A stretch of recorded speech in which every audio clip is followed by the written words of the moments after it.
Mr. Speaker, the inflation rate in Canada is at a 10-year high, which means the cost of everything is going up: food, groceries, gas, services. Yet Canadian paychecks are stagnant, and worse yet, unemployment is still climbing despite the government's massive deficit spending. Over 3 million Canadians are collecting unemployment benefits from this government, with young people, women, and new Canadians facing the worst of it. This is the Prime Minister's economic record, Mr. Speaker, and he's presented really no plan to get Canadians back to work. Why? Why is there no real plan? The Right Honourable Prime Minister. Mr. Speaker, the plan has been very simple from the beginning.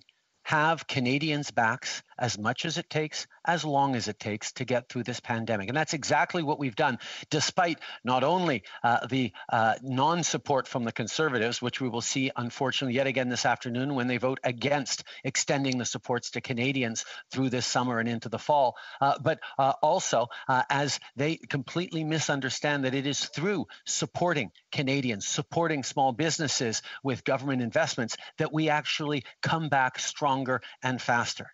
And that has always been our approach, to support Canadians, to raise taxes on the wealthy, lower them for the middle class, which Conservatives voted against, and every day since. Honourable Member for Kildonan St. Paul.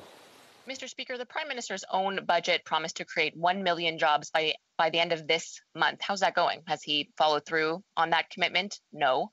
In fact, we're losing jobs, and all employment gains made by women in my lifetime have been completely wiped out. So that really is the Prime Minister's record on women and employment in this country. And it is clear the government cannot be trusted to fix this economy, no matter how much money they spend. So I'm going to ask him again, where is the plan to secure the future for Canadians, Mr. Speaker? Right Honourable Prime Minister.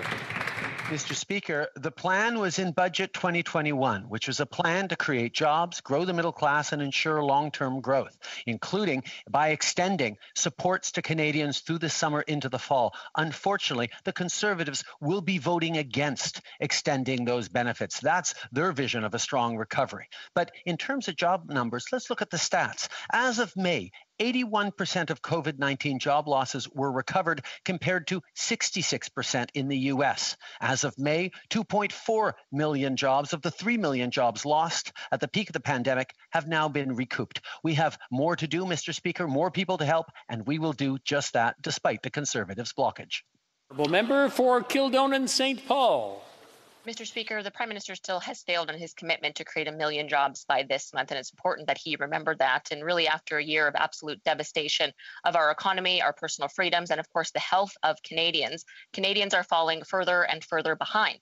And yet again, we have seen no real plan to get our country back to work in all sectors of our economy and all demographics. Rather, the Prime Minister seems busy with scandals and corruption and picking winners and losers.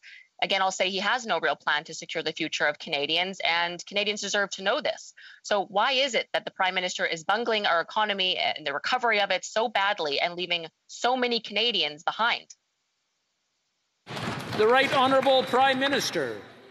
Mr. Speaker, as the Conservatives continue to resort to personal and partisan attacks, we're going to stay focused on helping Canadians. The plan we laid out to build back a stronger Canada was Budget 2021, which included investments in childcare, which include investments in supporting workers. And right now, the Budget Implementation Act that we will vote on this afternoon extends the supports for small businesses, for workers, for Canadians through the months of this summer and into the fall. The Conservatives say they want to help Canadians, but they'll be voting against extending those benefits to Canadians. They are busy attacking on personal levels, not busy taking care of Canadians. Fortunately,